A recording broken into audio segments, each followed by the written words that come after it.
A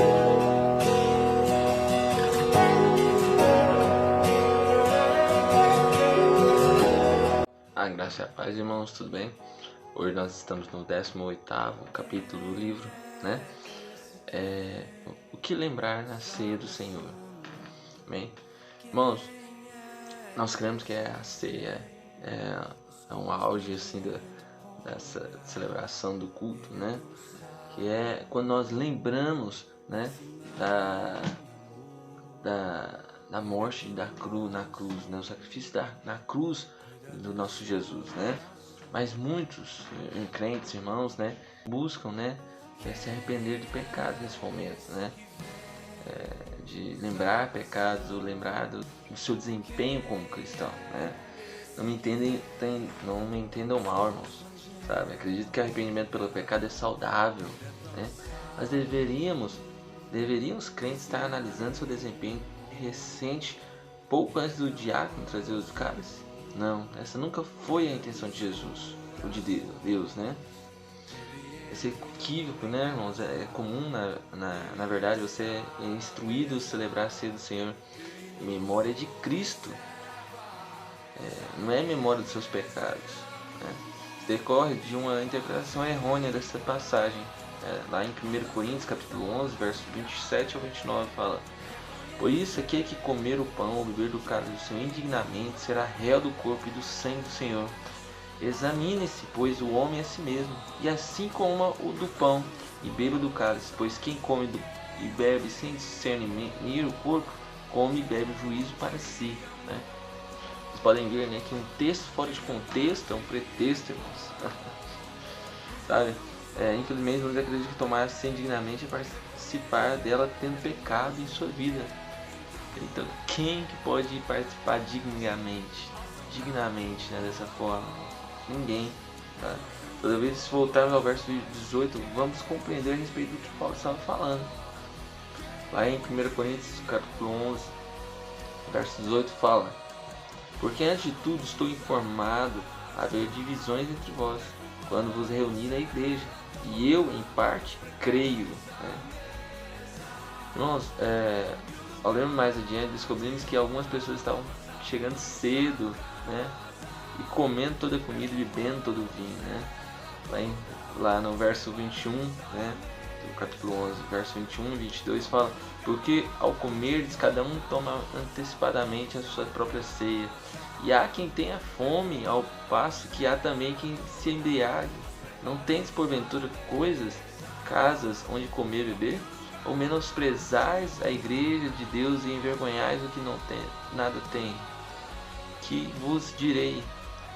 Louvar-vos-ei? Nisso certamente não vos louvo. Irmãos,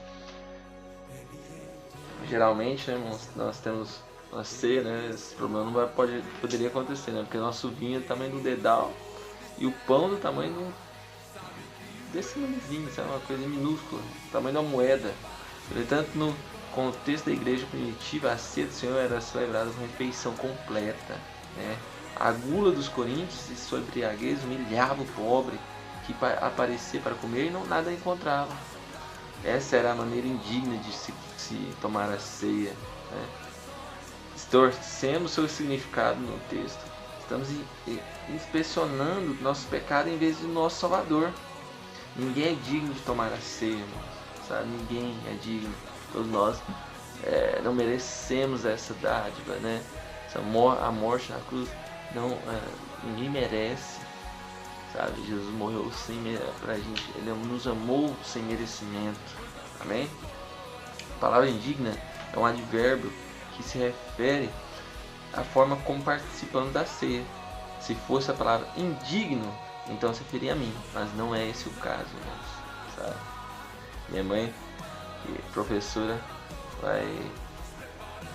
vai gostar dessa parte. Sabe, o problema deles era a falta de respeito, a irreverência com a mesa do Senhor. Participar indignamente é falhar em discernir que o pão representa o corpo de Cristo e o cálice representa o sangue de Jesus, sabe? Apenas porque eles estavam com fome, eles comiam da ceia, irmãos. Porque na hora da ceia nós não estamos lá para saciar nossa fome, né? Nós estamos lá para saciar nosso espírito, amém? Pouco diz que muitos são fracos e doentes, né? Até que já morreram simplesmente porque não puderam desfrutar da cura que há no corpo de Cristo. Se eles tivessem discernimento e significado do pão, que é o corpo de Cristo, teriam entendido que pelas suas pisaduras somos curados. Se tivessem entendido, teriam tido fé a receberem cura. Se pedimos a alguém que lhe dere, ele vai primeiro se examinar para ver se é digno. Se mandamos orar com enfermos, né, ele vai se examinar para ver se é capaz, né? Vai sondar a si mesmo, ver se é digno. Se pedimos que ele ore para expulsar demônios, irmão, de alguém, ele vai parar para ver se é digno. Se concluir que é digno, então estará confiando em sua justiça própria e não terá resultado algum, né? Somente aqueles que creem que foram justificados pelo sangue de Jesus são úteis a Deus, né? Eu já contei várias vezes aqui nos vídeos anteriores. Uma vez quando nós fomos no encontro expulsar demônios e o demônio, eu vi claramente, sabe, o inimigo jogar essa seta, sabe, falando: será que você é capaz, né, de expulsar demônios, né? Será que você fez tudo certinho, né? E eu falei: não, mas não vai ser eu que vou expulsar demônios. Quem vai expulsar demônios é Jesus Cristo que está em mim, né? E é assim que nós devemos pensar, sabe? Quando vamos liderar, quando vamos expulsar demônios, quando vamos orar por enfermos, amém? Lá em 1 Coríntios capítulo 11, versos 33 e 34, fala assim: assim, pois, irmãos meus, quando vos reunis para comer, esperai uns pelos outros. Se alguém tem fome, come em casa, a fim de não nos reunirdes para juízo, amém? A ceia é projetado para nos levar a refletir sobre Jesus. Nós temos que lembrar dele, irmãos. Sim, a próxima vez que você celebrar a ceia do Senhor, pergunte-se: estou pensando em meus pecados ou no meu Salvador? Amém? Lá em Hebreus capítulo 12, verso 2 fala: olhando firmemente para o autor consumador da fé de Jesus, o qual em troca da alegria que lhe estava proposta, suportou a cruz, não fazendo caso de ignominia, está assentado à destra do trono de Deus. Amém? Nós possamos sempre, sabe, lembrar de Cristo. Não, né, todos os dias da nossa vida, todos os momentos, mas no momento da ceia, lembrar que Ele morreu por nós, que seu corpo foi para nos curar, seu sangue para nos salvar, irmãos. Amém? Fique pensando, esse pensamento tem um dia abençoado, cheio da presença de Deus. Dê joinha, sabe? Siga nós no canal, compartilhe, comentem.